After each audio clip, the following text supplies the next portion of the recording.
भीम जोहार। हमारे साथ हैं चौधरी विकास पटेल सर, जो कि राष्ट्रीय पिछड़ा वर्ग मोर्चा के राष्ट्रीय अध्यक्ष हैं। इनसे बात करेंगे। अभी हाल ही में इन्होंने राष्ट्रीय भारत बंद का ऐलान किया है सर।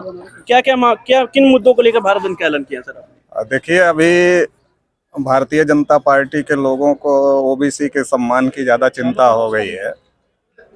अभी कुछ दिन पहले की घटना है कि राहुल गांधी को सूरत की कोर्ट से 2 साल की सजा हुई और उसकी वजह से उनकी संसद की सदस्यता भी खत्म हो गई। तो जो सजा हुई उसमें राहुल जी ने नीरव मोदी, ललित मोदी और नरेंद्र मोदी के ऊपर तमाम गंभीर आरोप लगाए थे। तो भारतीय जनता पार्टी के द्वारा इस बात का प्रचार किया जा रहा है कि ये जो राहुल गांधी का स्टेटमेंट है ये ओबीसी समाज का अपमान है। अब कोई जानकार आदमी अगर होगा तो इस बात को लेकर बहुत हंसेगा, क्योंकि ना नीरव मोदी ओबीसी हैं, ना ललित मोदी ओबीसी हैं, ना मेहुल चोकसी ओबीसी हैं। जितने लोग देश का पैसा लेकर विदेश में गए उसमें से एक भी ओबीसी नहीं है। मगर भारतीय जनता पार्टी और आरएसएस के लोग देश की जनता के आंखों में धूल झोंकने का काम कर रहे हैं और ओबीसी समाज का नाम जो लोग देश का पैसा लूटकर विदेश में गए उनके साथ जोड़ने का काम कर रहे हैं। ये ओबीसी का बहुत बड़ा अपमान है। वो ओबीसी के अपमान की बात कर रहे हैं मगर वो खुद ही ओबीसी का अपमान कर रहे हैं, क्योंकि जो देश का पैसा लूट कर गए उनके साथ ओबीसी का नाम जोड़ रहे हैं, उसमें एक भी ओबीसी नहीं। और हमारी दृष्टि से अगर ओबीसी का कोई बड़ा अपमान है तो अपमान ये है कि देश में जानवरों की गिनती हो रही है मगर ओबीसी की गिनती नहीं हो रही है, जबकि देश के प्रधानमंत्री खुद को ओबीसी कहते हैं। इसके बावजूद ओबीसी की गिनती नहीं हो रही है। तो बीजेपी का और आरएसएस के ऊपर जब संकट आता है तो ओबीसी के पीछे छुपने का काम करते हैं। 2014 के चुनाव में भी मोदी जी ने कहा था कि मैं पिछड़ी जाति का हूं इसलिए मेरा अपमान होता है, और उसका फायदा उठाने का काम किया। 2019 के चुनाव में राजनाथ सिंह से स्टेटमेंट दिलवाया कि हम जाति जनगणना करेंगे, हमारी सरकार आएगी तो, फिर नहीं किया।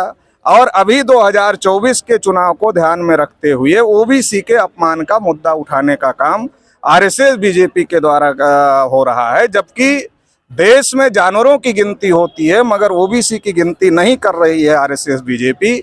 ये ओबीसी का सबसे बड़ा अपमान आरएसएस बीजेपी के लोग कर रहे हैं।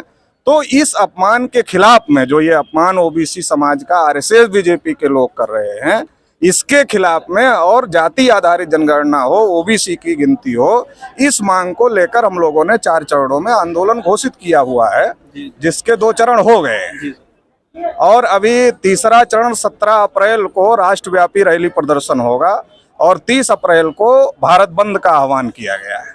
जी, तो सर भारत बंद किन किन मुद्दों को लेकर हुआ है सर? भारत बंद में जो सबसे बड़ा मुद्दा है वो मुद्दा ये है कि जो आरएसएस बीजेपी के द्वारा जानवरों की गिनती की जा रही है मगर ओबीसी की गिनती नहीं करेंगे, ऐसा हलफनामा सेंट्रल गवर्नमेंट के द्वारा सुप्रीम कोर्ट में लगाया गया। ये ओबीसी का सबसे बड़ा अपमान है, इस मुद्दे को लेकर किया जा रहा है। साथ ही जो लोग देश का पैसा लूटकर विदेश में भागे हुए हैं उनके साथ ओबीसी समाज का नाम जोड़कर आरएसएस बीजेपी के लोग ओबीसी समाज का अपमान कर रहे हैं। तो इसके खिलाफ में भारत बंद हो रहा है। किसानों को एमएसपी गारंटी नहीं मिल रही है तो इसके खिलाफ में भारत बंद हो रहा है। ईवीएम में घोटाला करके चुनाव कराए जा रहे हैं, इसके भी खिलाफ में भारत बंद हो रहा है। और जो देश की संपत्ति बेची जा रही है, क्योंकि मोदी जी ने कहा था देश नहीं बिकने दूंगा, अभी कह रहे हैं देश नहीं बचने दूंगा। एक एक चीज जब तक नहीं बेच दूंगा तब तक चैन से नहीं बैठूंगा। तो एक एक चीज अडानी अंबानी को देने का कार्यक्रम चल रहा है। तो निजीकरण के खिलाफ भी हम लोग भारत बंद कर रहे हैं, क्योंकि चर्चा निजीकरण की हो रही है मगर खत्म SC ST OBC का रिजर्वेशन हो रहा है। कब गवर्नमेंट जॉब से कब संविदा हो गई और संविदा से कब आउटसोर्सिंग हो गया और कब ठेकेदारी प्रथा हो गई किसी को पता नहीं चला, और लोगों की गवर्नमेंट जॉब चली गई। जब गवर्नमेंट संस्थान ही नहीं होंगे तो गवर्नमेंट जॉब कहाँ से होगी? इसलिए जो प्रमुख संस्थान प्राइवेट हाथों में दिए गए हैं उनका फिर से राष्ट्रीयकरण हो।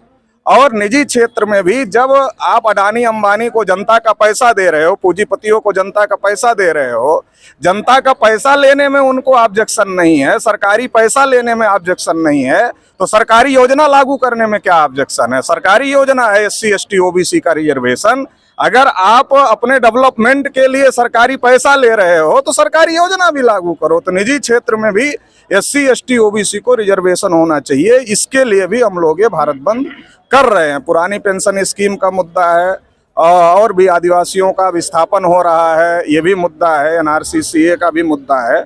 ऐसे कई मुद्दे हैं, मगर जो सबसे महत्वपूर्ण मुद्दे हैं वो जो हमने आपको बताए ये। क्या संदेश देना चाहते हैं ओबीसी लोगों को भारत बंद के लिए? OBC लोगों को हम ये कहना चाहते हैं कि देश की आज़ादी को 75 साल हो गए, अमृत काल चल रहा है, ऐसा RSS BJP के द्वारा, गवर्नमेंट के द्वारा प्रचार किया जा रहा है।